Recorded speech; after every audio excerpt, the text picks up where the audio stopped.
क्या आपके पास इतना फास्ट सिस्टम है कि आप उस सोचें कि आप दिन रात मेहनत करके एक प्रोजेक्ट कंप्लीट कर रहे हैं, लेकिन एक छोटी सी गलती की वजह से आपका कोड उड़ जाए। क्या आप उसको रिकवर करना जानते हैं? ज़रा इमेजिन करें कि आपकी टीम में 5 लोग एक ही प्रोजेक्ट पर काम कर रहे हैं, लेकिन किसी ने गलती से कुछ कोड रिमूव कर दिया। क्या आपको पता चल सकता है किसने और कब किया? क्या आपके पास बैकअप प्लान मौजूद है?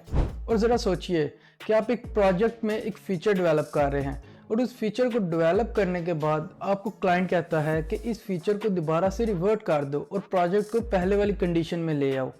तो फिर आपके पास दो तरीके हैं, या तो आप उसमें से कोड को मैन्युअली रिमूव करें या फिर उसको मैन्युअली कमेंट करें। लेकिन क्या आपके पास इतना फास्ट और इंस्टेंट सिस्टम है कि आप उस सारे चेंजेस को इंस्टेंटली रिवर्ट कर सकें? अगर नहीं तो फिक्र करने की बिल्कुल भी ज़रूरत नहीं है। मैं आपके लिए इसका सलूशन लेके आया हूँ आज की इस वीडियो में। आज की इस वीडियो में हम गिट और गिटहब को यूज़ करना सीखेंगे। हम सीखेंगे कि हम कोड को कैसे पुश कर सकते हैं, पुल रिक्वेस्ट सीखेंगे, उसके अलावा क्लोन करना सीखेंगे, ब्रांचेस के बारे में सीखेंगे, रेपोस के बारे में सीखेंगे और भी बहुत कुछ हम आज के इस लेक्चर में सीखेंगे। अगर आप बिल्कुल बिगनर हैं और आपने गिट और गिटहब के बारे में पहले कभी नहीं सुना तो डरने की बिल्कुल भी ज़रूरत नहीं है। आज के इस वीडियो में मैं आपको बिल्कुल बिगिनर से लेके सिखाऊंगा। ये वीडियो बिल्कुल बिगिनर्स के लिए ही होगी जिनको गिट और गिटहब के बारे में कुछ भी नहीं पता। तो बगैर टाइम वेस्ट किए इसको स्टार्ट करते हैं। अगर आप भी मेरी तरह एक्साइटेड हैं तो जल्दी से वीडियो को लाइक कर दे और चले शुरू करते हैं।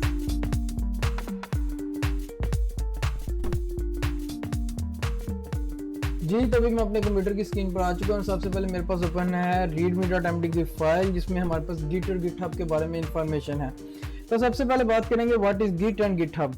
Git is a version control system that helps track changes in your code over time. It allows multiple people to collaborate on a project without overwriting each other's work. तो Git एक version control system होता है जो कि हमें allow करता है हमारे चेंजेस को ट्रैक करने में, कोड को कमिट करने में और उसके अलावा हमारे कोड को गिटहब पे पुश करने के लिए और पुल करने के लिए, क्लोन करने के लिए, रेपोजिटरीज में चेंजेस करने के लिए, ब्रांचेस क्रिएट करने के लिए, ब्रांचेस में चेंजेस करने के लिए, कोड को मूव करने के लिए। तो इन सारी चीज़ों के लिए हमारा गिट यूज होता है। इसके अलावा अगर हम गिटहब की बात करें तो GitHub is a cloud based platform that host git repositories. It provides a web interface for your git projects and allows collaboration, sharing and version control for projects. तो गिटहब एक क्लाउड बेस्ड प्लेटफॉर्म होता है जो कि हमारे projects को या हमारे कोड को होस्ट करने के लिए है, जो कि एक वेब बेस्ड इंटरफेस में होता है जहाँ पे हम अपने कोड को होस्ट कर सकते हैं। वहाँ से हम किसी भी प्रोजेक्ट को अगर वो होस्ट हुआ हुआ है तो उसको क्लोन भी कर सकते हैं, उसको उसमें चेंजेस कर सकते हैं। लेकिन वो हम कर किसकी मदद से कर सकते हैं? वो हम गिट की मदद से कर सकते हैं।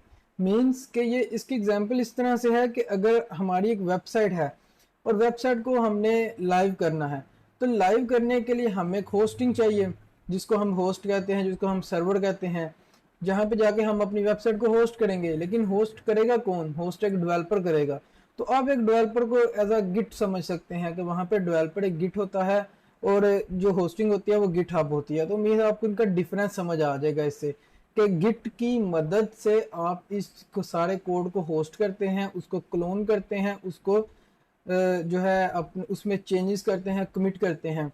लेकिन और जो गिटहब होता है वो प्लेटफॉर्म होता है जिसके अंदर सारा कुछ हो रहा होता है, जिसके ऊपर आपका कोड होस्ट हो रहा होता है, आपका कोड चेंज हो रहा होता है। अगर 5 बंदे एक ही टीम में एज अ टीम काम कर रहे हैं कि प्रोजेक्ट में, तो वो 5 के 5 बंदे अपने कोड में चेंजिंग्स करके गिट की मदद से गिट हब पे अपने कोड को पुश करेंगे या कमिट करेंगे या उसमें चेंजेस करेंगे।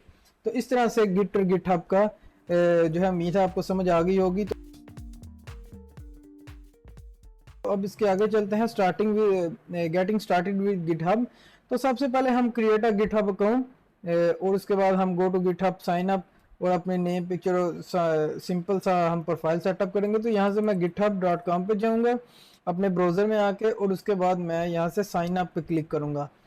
तो साइन अप पे क्लिक करने के बाद हमारे पास कुछ इस तरह से इंटरफेस आएगा। यहाँ पे हमने अपनी ईमेल को एंटर करना है। बाय द वे ये मेरी ऑफिशियल ईमेल है, आप यहाँ पे मुझसे कांटेक्ट भी कर सकते हैं अगर आपको कोई भी इंफॉर्मेशन चाहिए। इसके अलावा भी मैंने ईमेल अपने जो है इस वीडियो के नीचे डिस्क्रिप्शन में भी दी हुई है, तो आप वहां से जाकर भी मेरी दूसरी ईमेल को भी चेक कर सकते हैं। अगर आप वहां पे कांटेक्ट करना चाहिए तो आप वहां पे भी कर सकते हैं। तो यहाँ पे मैं अपने पासवर्ड को सेट करूँगा और उसके बाद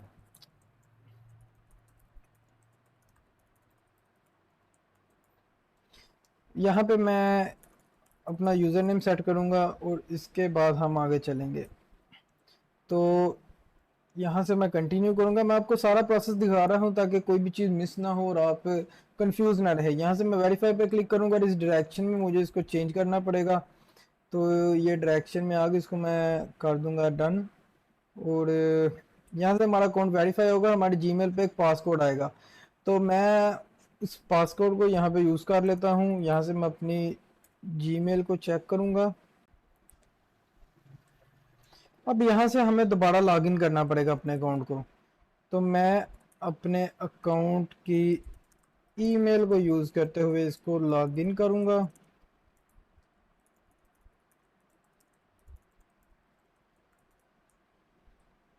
उप्स,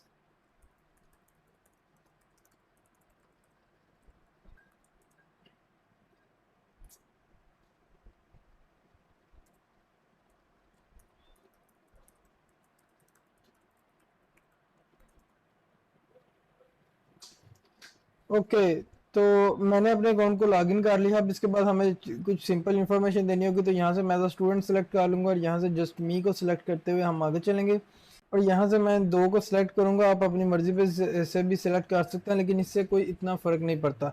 इसके बाद मैं कंटिन्यू फॉर फ्री को करते हुए इससे आगे बढ़ूँगा और यहाँ से हमारा गिटहब का अकाउंट क्रिएट हो जाएगा। तो कुछ इस तरह का इंटरफेस आएगा आपके पास सबसे पहले जब आप गिटहब का अकाउंट क्रिएट करेंगे। तो ये आपका डैशबोर्ड होता है गिटहब के अंदर, जो कि कुछ इस तरह से नज़र आता है। अभी यहाँ पे आ रहा है लेफ्ट साइड पे क्रिएट अ रेपोजिटरी, क्योंकि हमारी कोई भी रेपोजिटरी नहीं बनी हुई, क्योंकि ये बिल्कुल एक नया प्रोजेक्ट है। तो सबसे पहले मैं यहाँ पे क्लिक करूंगा और यहाँ से मैं आपको लेके चलूंगा प्रोफाइल पे और हम थोड़ी सी प्रोफाइल को सेटअप करेंगे। यहाँ पे मैं एडिट प्रोफाइल पे क्लिक करूंगा और सबसे पहले मैं यहाँ पे अपना नेम लिखूंगा, शाहरुख आमिर। यहाँ पे हम कोई बायो सेट कर सकते हैं, आई एम प्रोफेशनल वेब, या मैं यहाँ पे लिख सकता हूँ I have 4 years of experience in website and software development. तो इस तरह से करके आप अपनी इंफॉर्मेशन यहाँ पे बायो में लिख सकते हैं। प्रोनाउंस यहाँ पे हम इसको सिलेक्ट कर लेते हैं। कंपनी लोकेशन वगैरह को भी हम नहीं चलेंगे। इसके अलावा आप यहाँ पे अपनी ईमेल अगर शो करवाना चाहिए उसको कर सकते हैं। अपने सोशल मीडिया के लिंक्स और अपनी वेबसाइट को भी ऐड कर सकते हैं। तो ये हो गया हमारा बेसिक सा सेटअप।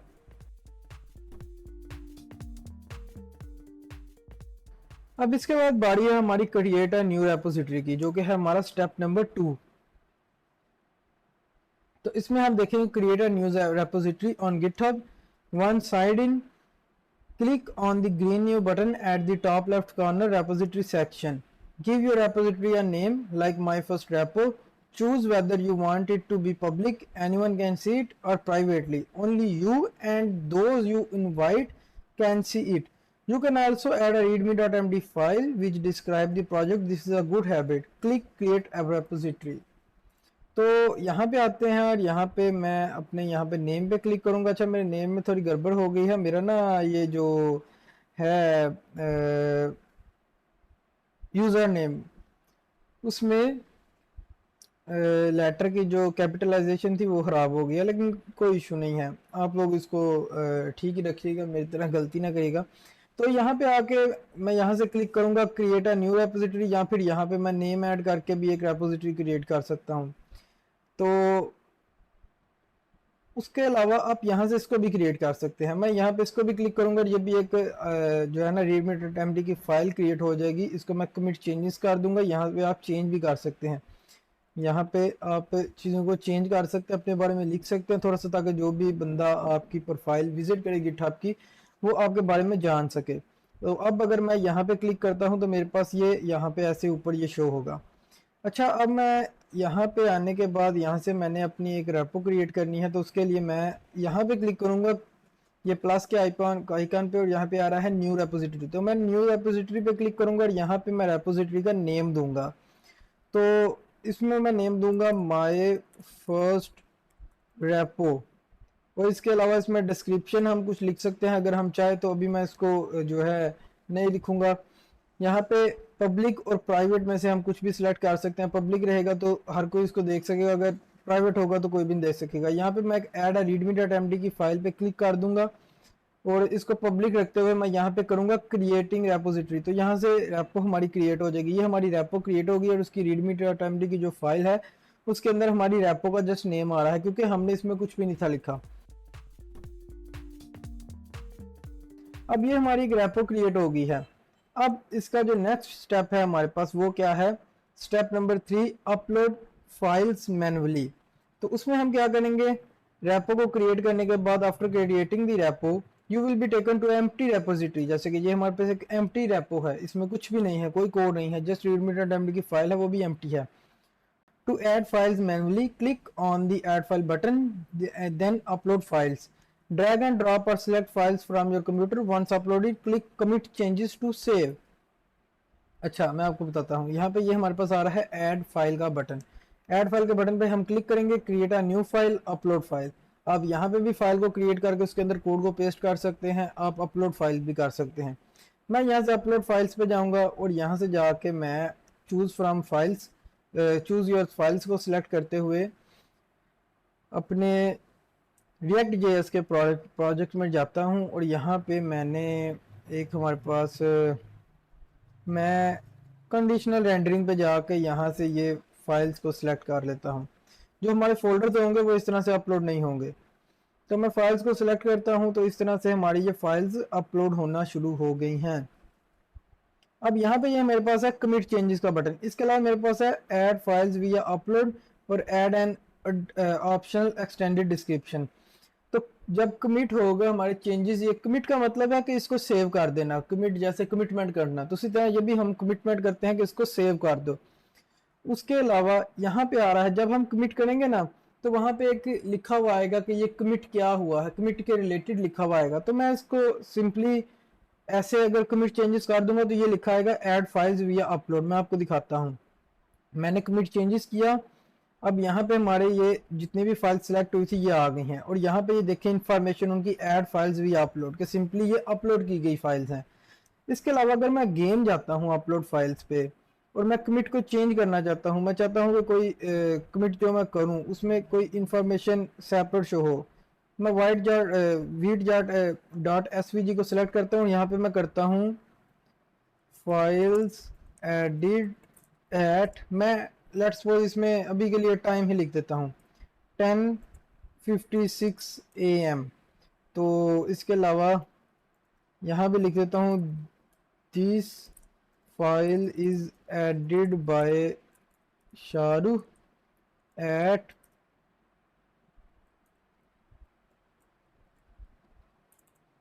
10:56 AM।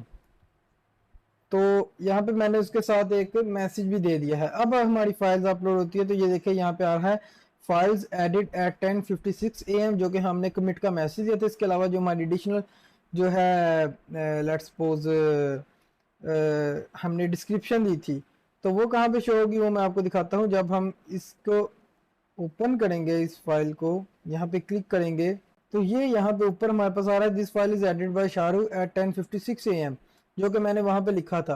तो ये हमारी एडिशनल जो डिस्क्रिप्शन होगी वो यहाँ पे इस तरह से शो हो जाएगी। अब इसके बाद जो हमारे पास चौथा स्टेप है वो है डाउनलोडिंग रेपोजिटरीज फ्रॉम गिटहब। तो उसके लिए हम क्या करेंगे, you can download a repository by going to projects page and clicking on the button code button, choose download zip to download the project files. तो यहाँ से मैं जाता हूँ, मैं अपने यहाँ पे सर्च करता हूँ शाहरुख डेवलपर 101 और इसके अलावा मैं बाकी सारे को रिमूव करता हूँ। ये मेरा ऑफिशियल अकाउंट है जिसको मैं यूज़ करता हूँ। यहाँ पे हमारे पास आ गया अल्टीमेट मंस टेक मिस्ट्री कोर्स की फाइल, रेपो आ गई सॉरी। तो ये एक रेपो है जिसमें हमारे सारे लेक्चर्स पड़े हुए हैं। तो यहाँ से मैं आके इसके कोड के बटन पे क्लिक करूंगा और यहाँ पे मेरे पास आ रहा है ये डाउनलोड जिप। तो डाउनलोड जिप पे मैं अगर क्लिक करूंगा तो एक जिप फोल्डर डाउनलोड हो जाएगा जिसको हम एक्सट्रैक्ट करके इन फाइल्स को यूज़ कर सकते हैं। तो उम्मीद है इसकी आपको समझ आ गई है। अब इसके बाद आगे चलते हैं, तो जो हमारे पास मेन स्टेप 3 आ रहा है अब वो है हमारा इंस्टॉलिंग गिट लोकली। तो अब हमने गिट को लोकली इंस्टॉल करना है। उम्मीद है यहाँ तक आपको समझ आई है। तो उसके लिए हम जाएंगे git-scm.com/downloads। तो मैं यहाँ पे जाऊँगा और यहाँ पे जाकर सर्च करूँगा इस यूआरएल को, और यहाँ से गिट को हम करेंगे डाउनलोड। अगर आप मैक ओएस में है तो आप मैक ओएस के लिए डाउनलोड करें, लिनक्स में है तो उसके लिए करें, विंडोज़ में है तो उसके लिए करें। और मैं यहाँ पे विंडोज़ के लिए, तो मैं विंडोज़ के लिए करूँगा, लेकिन अभी मैं इसको डाउनलोड नहीं करूँगा क्योंकि ये मेरे पास ऑलरेडी इंस्टॉल्ड है। आप यहाँ से सिंपली क्लिक करेंगे और इसको अपने जो है पीसी में इंस्टॉल कर लेंगे। तो इसके बाद जो हमारा नेक्स्ट स्टेप है, install and instruction for your operating system, install it with the default settings, make sure that git bash is included। git bash का एक आपके पास चेक मार्क आएगा कि एक जब आप इसको इंस्टॉल कर रहे होंगे तो लिखा हुआ आएगा कि आप git bash को ऐड करना चाहते हैं कि नहीं। उसके साइड पे आपके पास चेक बॉक्सेस आ रहे होंगे, तो आपने इसको ज़रूर टिक करना है। git bash की बहुत ज़रूरत है, इसके बगैर आप git को यूज़ नहीं कर पाएंगे। तो git bash को आपने यूज करना है। It gives you a command line interface to run git commands. तो इसको आपने सिंपली टिक कर लेना है।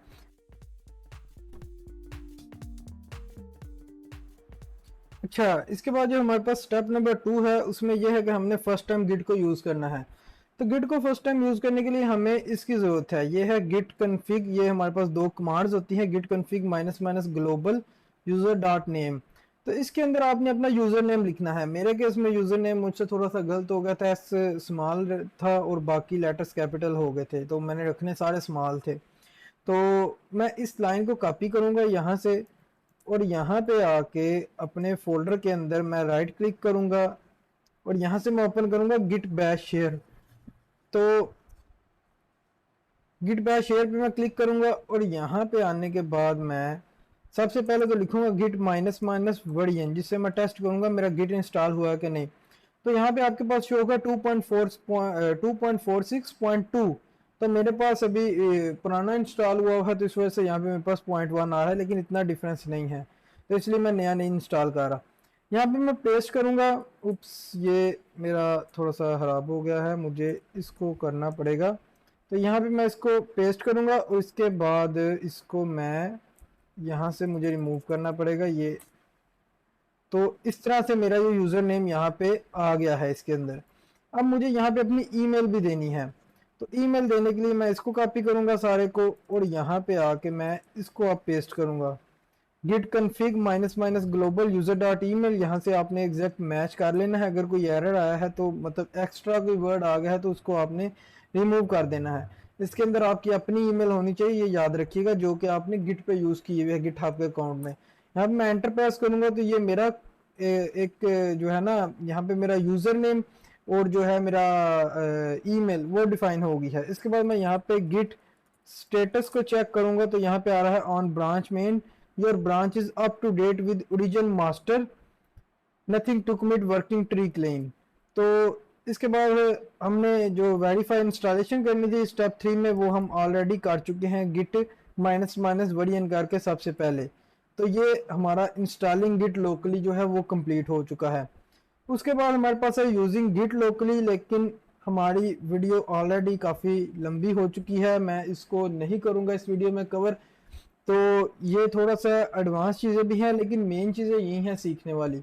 तो मैं चाहता हूँ इस वीडियो को छोटा रखा जाए, क्योंकि आप लोग भी बहुत ज़्यादा आपके कमेंट्स आते हैं कि वीडियो को छोटा रखा करें, लेक्चर्स बहुत लंबे हो जाते हैं। तो वीडियो को छोटा रखते हुए इस वीडियो को यहीं पे ख़त्म करेंगे, और नेक्स्ट आपका रिस्पांस भी देखा जाएगा इस वीडियो पे कैसा है। और नेक्स्ट वीडियो भी इंशाल्लाह इसकी कल अपलोड हो जाएगी बाकी चीज़ों की, जिसमें हम यूजिंग गिट लोकली को भी देखेंगे, और उसके बाद हम बेसिक गिट की कमांड्स को भी देखेंगे, और उसके बाद हमारी ब्रांचेस वगैरह के बारे में समझेंगे, गिट इग्नोर की फाइल के वगैरह के बारे में समझेंगे। तो उम्मीद है आपको इसकी समझ आ जाएगी। अगर किसी चीज़ में भी आपको कन्फ्यूजन है तो आप वीडियो के नीचे कमेंट करें, और मैं इंशाल्लाह अपना पूरी कोशिश करूंगा आपको रिप्लाई करने की, आपको जितनी हेल्प कर सकूँ उतनी हेल्प करने की। तो नेक्स्ट आपसे इसके पार्ट 2 में मुलाकात होगी, ये इसका पार्ट 1 होगा।